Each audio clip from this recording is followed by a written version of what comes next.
Shalom, sesudah dikasihi Tuhan Yesus Kristus. Dalam beberapa acara, dalam kondisi situasi tertentu, kita mungkin sering mendengar orang-orang berkata, Tuhan bilang ke saya, Tuhan berbicara ke saya. Ya, saya rasa kita semua pernah mendengar, ya, pernah mendengar ada orang mengatakan hal ini. Atau mungkin kita sendiri sering berbicara dengan menggunakan kalimat, Tuhan bilang ke saya. Tuhan memang dapat berbicara kepada kita dengan berbagai cara. Dan salah satu cara utama adalah melalui Alkitab, yang adalah firman-Nya.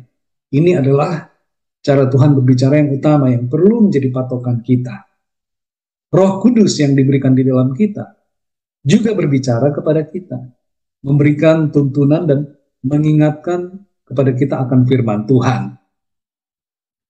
Mengenai adanya orang-orang tertentu yang sering memakai istilah atau kalimat Tuhan bilang ke saya, mungkin mereka memang mendengar Tuhan berbicara secara langsung, atau mungkin sebenarnya mereka hanya mendapatkan impresi atau diingatkan oleh Tuhan akan firman Tuhan, lalu mereka menyatakan kalimat atau kata-kata Tuhan bilang ke saya.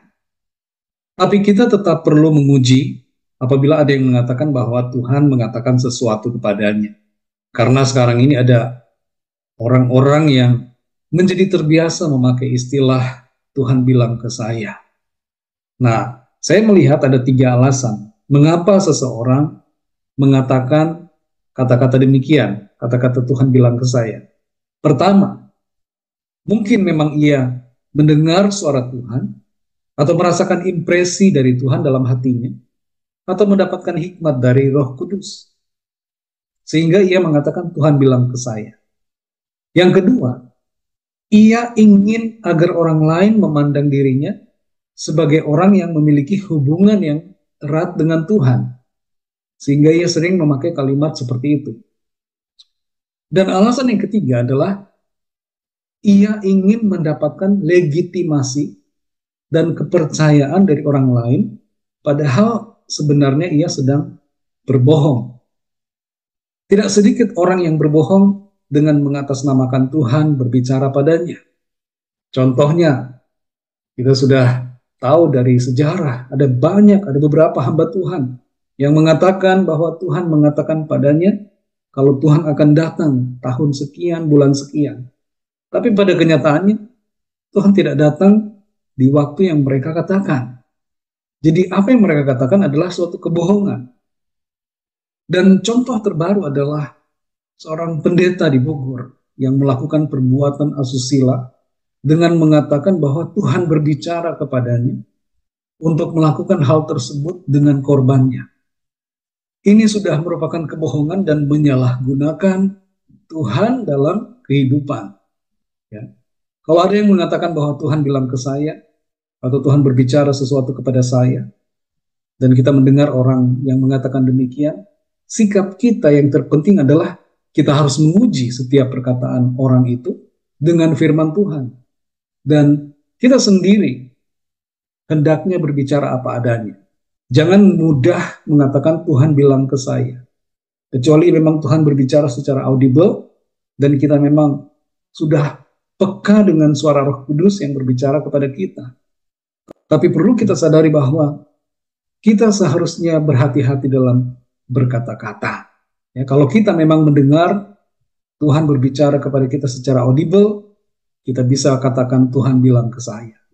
Tapi kalau kita hanya mendapatkan impresi dalam hati kita, kita dapat mengatakan bahwa saya mendapatkan impresi dalam hati. Atau kalau kita yakin itu adalah suara Roh Kudus, maka kita dapat berkata saya diingatkan oleh Roh Kudus. Kita juga bisa menggunakan istilah atau kalimat yang lain, seperti misalnya, Tuhan menolong saya untuk mengerti apa yang harus saya lakukan ketika saya ada dalam masalah.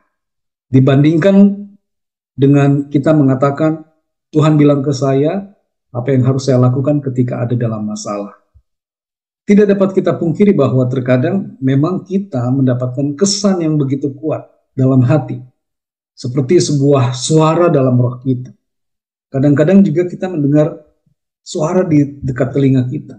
yang memerintahkan kita atau menuntun kita untuk melakukan sesuatu. Dan perintah itu tidak berlawanan dengan firman Tuhan. Saya percaya bahwa itu adalah suara Tuhan yang menuntun kita. Dalam Yesaya 30 ayat 21 di situ tertulis, dan telingamu akan mendengar perkataan ini dari belakangmu. Inilah jalan, berjalanlah mengikutinya, entah kamu menganan atau mengiri. Juga dalam Yohanes 14 ayat 26 di situ tertulis, tetapi penghibur yaitu Roh Kudus yang akan diutus Bapa dalam namaku, dialah yang akan mengajarkan segala sesuatu kepadamu dan akan mengingatkan kamu akan semua yang telah kukatakan kepadamu. Dari ayat-ayat ini saudara jelas bahwa Tuhan dapat berbicara kepada kita, memberikan tuntunan dan mengingatkan akan firman-Nya dalam saat-saat tertentu di kehidupan kita. Jadi jawaban saya terhadap pertanyaan, dari mana mereka tahu bahwa Tuhan berbicara kepada mereka? Adalah pertama tentu dari Alkitab. Selanjutnya dari impresi dalam hati yang berasal dari Tuhan, dari suara Roh Kudus, dan dari tuntunan Tuhan yang mengingatkan akan firman-Nya.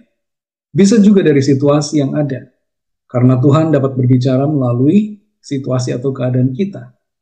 Juga bisa dari perkataan seseorang atau dari mimpi atau penglihatan. Tapi sekali lagi saudara, hati-hati karena apa yang dikira sebagai suara Tuhan bisa juga berasal dari suara pikiran sendiri atau suara dari iblis. Makanya selalu perlu diuji dengan firman Tuhan. Bagi saya pribadi, saran saya adalah lebih baik kita memilih kata-kata yang lain daripada kalimat Tuhan bilang ke saya. Ini terlebih lagi apabila kita tidak mendengar secara audible kata-kata dari Tuhan, atau kita tidak mendapatkan suara yang begitu kuat dalam hati kita yang berbicara kepada kita. Ya, Roh Kudus memang bisa berbicara, tapi kadang-kadang saudara kita perlu peka, kita perlu melatih. Nah, pengucapan dan pengkalimatan sesuatu merupakan hal yang penting agar kita tidak disalahpahami dan juga tidak memberikan makna dan kesan yang salah kepada orang lain, serta kita tidak berdusta. Jadi saudara, mari kita bijaksana dalam memilih kalimat. Jangan asal mengatakan Tuhan bilang ke saya, tapi mari kita pikirkan dan gunakan kalimat-kalimat yang lain yang dapat dimengerti orang, bahwa kita entah itu mendapatkan impresi dari Tuhan, diingatkan Tuhan, dituntun oleh Roh Kudus, dan semacamnya. Demikian kiranya hal ini dapat dimengerti dan diambil intinya yang baik, dan Tuhan akan menolong kita selalu untuk kita dapat berbicara dengan benar, mengatakan ya di atas ya dan tidak di atas tidak. Tuhan Yesus memberkati saudara semua. Sampai jumpa dalam video berikutnya. Haleluya.